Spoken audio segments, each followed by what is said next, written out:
आज मैं आपको लेकर आया हूँ सोइया घाट।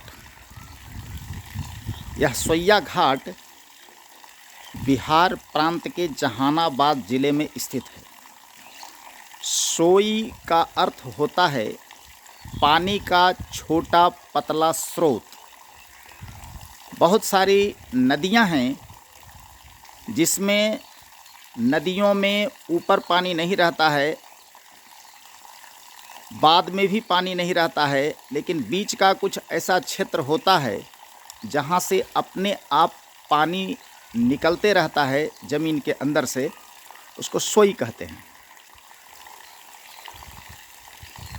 कुएं में या तालाब में भी जल का स्रोत, जिससे तालाब में या कुएं में पानी इकट्ठा होते रहता है, उसको सोई कहते हैं। अर्थात सोई का अर्थ हुआ जल स्रोत जो छोटा और पतला स्रोत हो।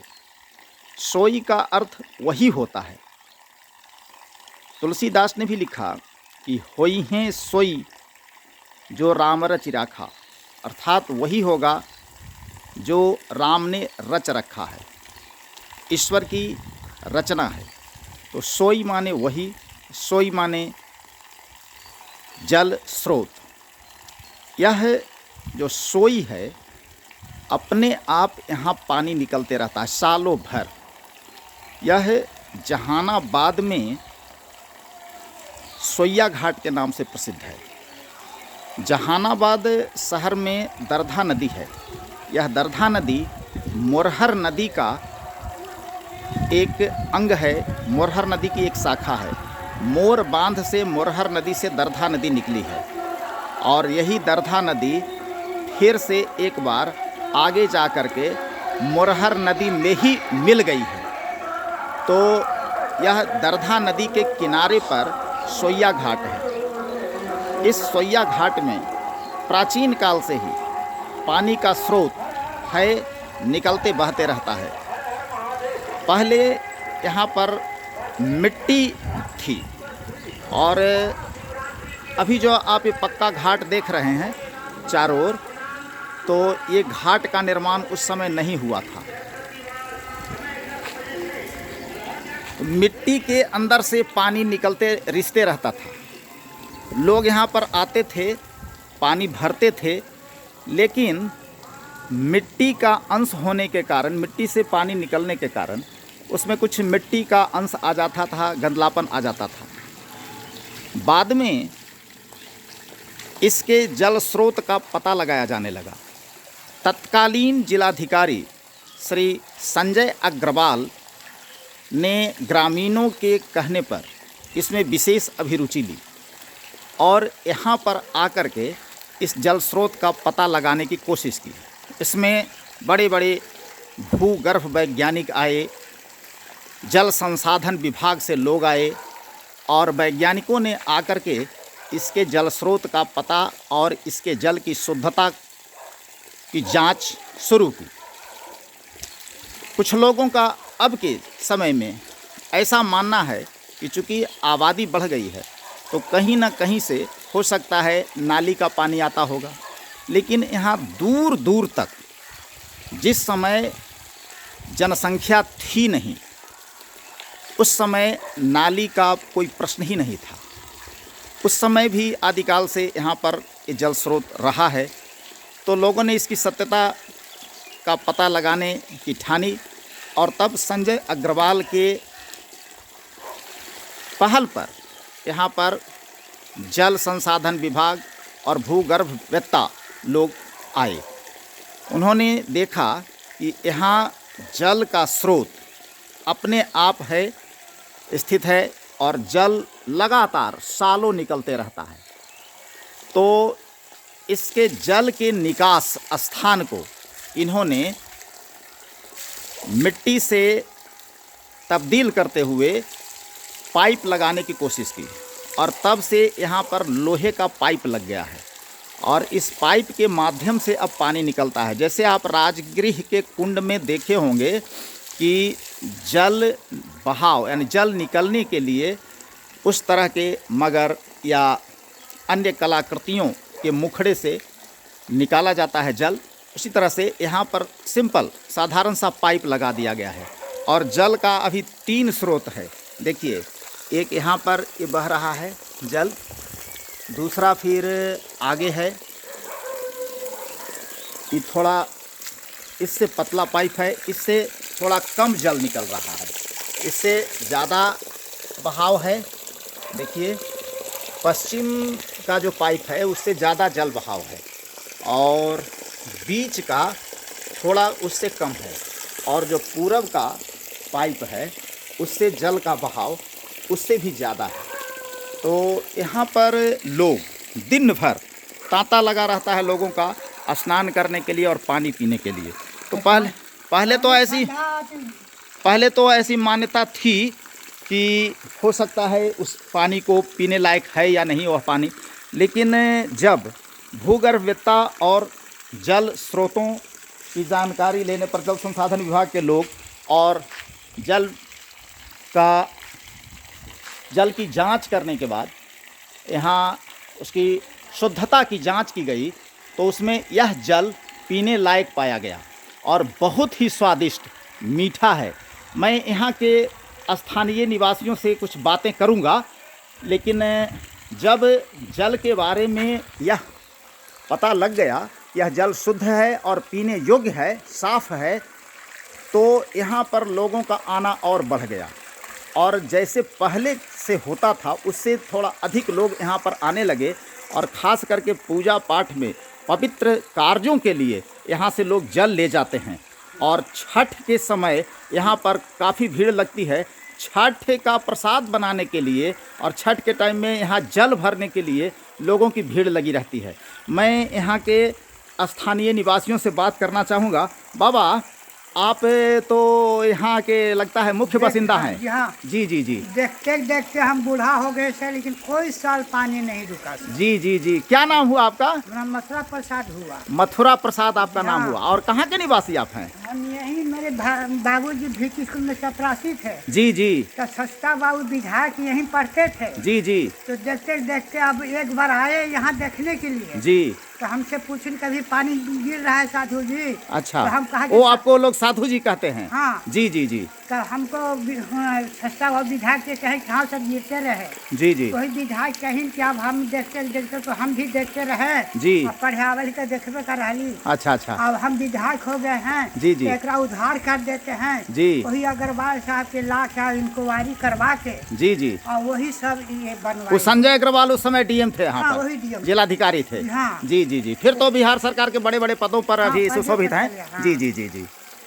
तो आपकी उम्र कितनी हो रही है अभी? हमसे कम होगा तो 70 से ऊपर में जा रहा है। जी जी। तो आपके पिताजी का क्या नाम था? मोहन महतो, चपरासी भीटी स्कूल में। जी। अब मुख्य बासिंदा आप कहाँ के हैं बाबा? हमारा धनौजी एक बस्ती है, काली किनारे की जहाँ पर, वहीं पर है। जी जी जी। तो अभी आप क्या करते हैं? हम तो खेती बाड़ी यहीं पर करते हैं, यहीं पर देखते हैं। अरे वाह, चलिए, आप बहुत अच्छे समय पर मिल गए कि इतनी बात आप बता। आप बचपन से, आपके पिताजी भी जब यहाँ नौकरी में थे तब तो आप बचपन से यहाँ रहे होंगे? हम कहें कि सस्ता वो पढ़ने के लिए आते थे, उसी समय के पानी। तो आप बचपन से इसको देखते रहे हैं? उस समय इसका स्वरूप कैसा था, कैसे यहाँ जल बहता था? खपड़ा लगा के गिरता था और आप नहाते थे। ओ, खपड़ा टोटी लगा दिया करते थे। हाँ। जी जी। उस समय भी आप नहाते थे? हाँ। तो उस समय तो यहाँ कोई आबादी नहीं थी। आबादी तो है ना सर।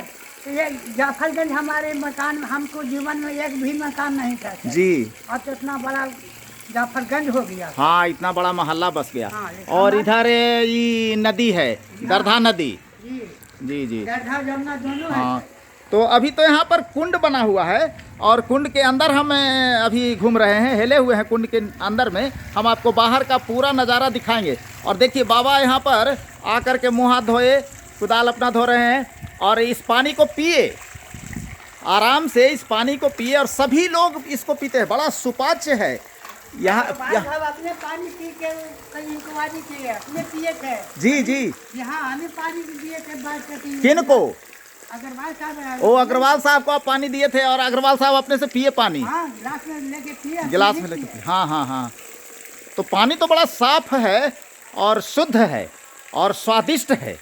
सुपाच्य भी है, ऐसा वैज्ञानिकों का कहना है।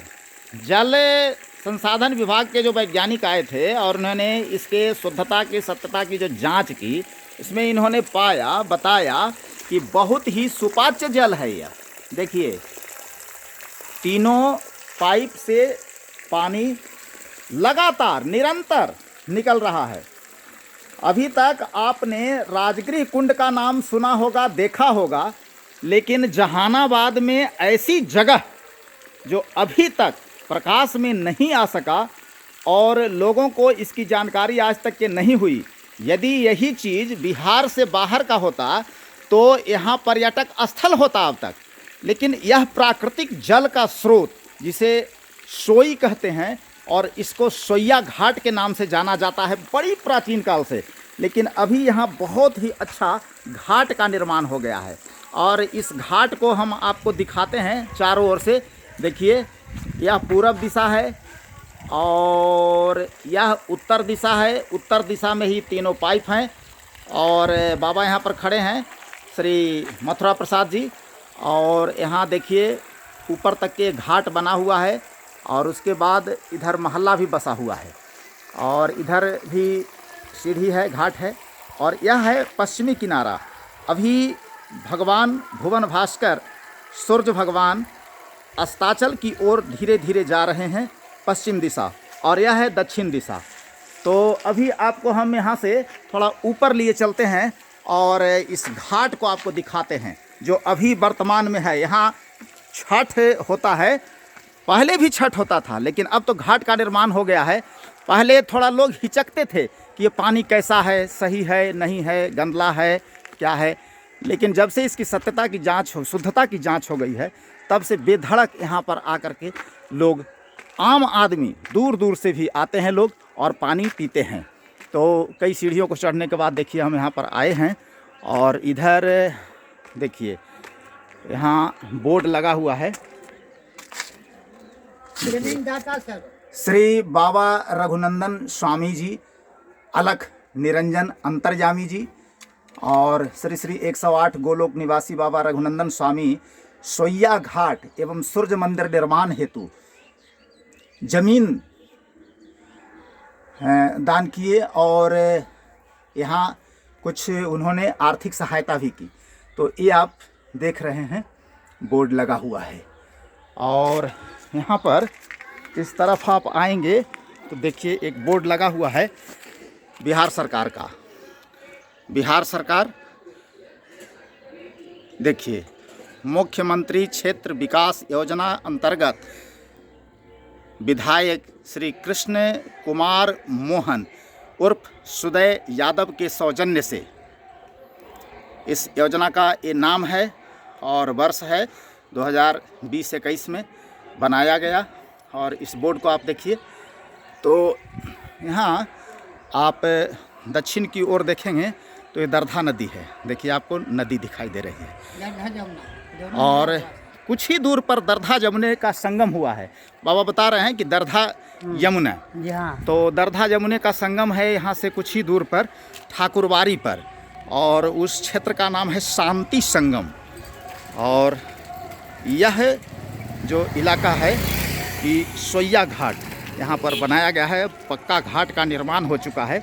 हम आपको यहाँ से लेकर के चलते हैं नीचे की ओर। देखिए 1 2 3 4 5 6 7 सीढ़ी हम नीचे आए, 8 9 10 11 12 13 14 15 16 17 18 सीढ़ी हम नीचे उतर चुके हैं। और यहाँ से देखिए 19 20, ये दोनों सीढ़ी काफ़ी ऊंची है, 21 22 23 24 25 और 26 सीढ़ी नीचे आकर के यह कुंड बना हुआ है। और इसी कुंड में अब इस सोई का पानी आते रहता है और यहाँ से ऐसे देखिए इधर होते हुए इस पानी का निकास है और ये चला जाता है यहाँ से दर्धा नदी में। यहाँ से 2 निकास दिया गया है। देखिए एक निकास इधर है बाएं और एक निकास है दाहिने, और दोनों निकास फिर आगे जा कर के एक होकर के और दर्धा नदी में निकल जाता है। तो यह है जहानाबाद का सोइया घाट। जब आप जहानाबाद में आएंगे तो जहानाबाद स्टेशन से आपको आना पड़ेगा। 2 रास्ते यहाँ के हैं। जहानाबाद स्टेशन से आप NH नेशनल हाईवे 110 पर होते हुए अलगाना मोड़ पहुँच जाएंगे काको रोड में। तो अलगाना मोड़ से फिर दक्षिण की तरफ एरोड्रम होते हुए यहाँ आ सकते हैं VT हाई स्कूल के पास। और दूसरा रास्ता है कि जहानाबाद स्टेशन से निचली यानी मेन रोड होते हुए मलहचक मोड़ से पूरब की ओर एरोड्रम वाला रोड में आप आएंगे और वहाँ पर घोड़ा अस्पताल है, एनिमल हॉस्पिटल, जिसे ब्रिटिश काल से घोड़ा अस्पताल कहा जाता है। और इसी घोड़ा अस्पताल के पास से दक्षिण की तरफ एक सड़क आई है और उसी सड़क से जब आप आएंगे तो VT स्कूल के पास आएंगे। ब्रिटिश गवर्नमेंट के टाइम में VT स्कूल इसका नाम था, अब ही इसका नाम हो गया है गांधी स्मारक इंटर विद्यालय। और उसी गांधी स्मारक इंटर विद्यालय के पास यह सोइया घाट है। तो यह प्रकृति की अनुपम देन है इस जहानाबाद को, लेकिन आज तक के यह गुमनामी के कगार पर रहा और इसका नाम उतना दूर दूर तक फैल नहीं सका जो होना चाहिए था, जबकि राजगृह कुंड अंतर्राष्ट्रीय स्तर पर ख्याति प्राप्त है। तो यह है जहानाबाद का सोइया घाट। इस देखिए यहाँ पर कुछ अन्य लोग भी आए हुए हैं। सर, आप लोग अपना परिचय बता सकते हैं, यहाँ किस लिए आए हैं और कहाँ से आए हैं? हम जहानाबाद के हैं। अच्छा, आप जहानाबाद के ही हैं। चलिए, अच्छी बात है। तो जहानाबाद में रहने वाले लोग भी इसकी ख्याति को, इसकी प्रसिद्धि को उतना जान नहीं पाए जितना इसको होना चाहिए था। और आज देखिए आकर के यहाँ बेधड़क लोग पानी पीते हैं, स्नान करते हैं और इसकी शुद्धता पर सबको भरोसा है। स्वादिष्ट जल है। तो अभी भी लोग ऐसा कहते हैं कि नाली का पानी है ना, यहाँ के लोग तो ना कहते। अब तो नहीं कहते हैं। और ये तो आज ही इस तरह का पानी, मान लीजिए आज नाली की बात उठ भी सकती है, लेकिन ये तो पुराने ज़माने से, जिस समय इधर दूर दूर तक कोई आबादी नहीं थी और पानी इतना जहाँ शहर में बहता नहीं था, उस समय भी ये जल स्रोत था। तो जेठ में ठंडा पानी हो जाए सर। देखिए इसकी विशेषता बता रहे हैं श्री मथुरा प्रसाद जी। जी हाँ, जेठ में ठंडा हो जाता है। जेठ में ठंडा पानी हो जाता है हाँ, और जाड़ा के गर्म हो और जाता है। जाड़ा के दिन में गर्म पानी हो गर्म जाता पानी है। होता है। चलिए, बहुत अच्छी बात है। देखिए बच्चे भी यहाँ पर आए हुए हैं। तो यहाँ देखिए इन लोगों का कहना है कि वैज्ञानिक भी फेल हैं, नहीं इस जल स्रोत का पता लगा पाए कि कहाँ से आता है। जैसे राजगीर या अन्य जगहों पर तो पहाड़ है, पर्वत है, तो वहाँ तरह तरह की बातें होती हैं कि जल का स्रोत है कहीं उस तरह का जहाँ पर जल जमाव होता है, प्राकृतिक जल जमाव। लेकिन यहाँ पर तो दूर दूर तक के केवल मैदान ही मैदान है और फिर भी यह जल सदा सालों निकलते रहता है। पुरुषों की, महिलाओं की यहाँ पर भीड़ लगी रहती है। ये बड़ी ही धार्मिक स्थल के रूप में विकसित है और यहाँ के लोगों का भी कहना है कि इसको हाईलाइटेड होना चाहिए और इसकी ख्याति दूर दूर तक फैलनी चाहिए, लोगों को जानकारी होनी चाहिए। तो आज मेरी ये छोटी सी कोशिश है, आपको यहाँ से ये रिपोर्टिंग कर रहे हैं चितरंजन चैनपुरा। बहुत बहुत धन्यवाद। जहानाबाद की इस पावन भूमि को बारंबार नमन।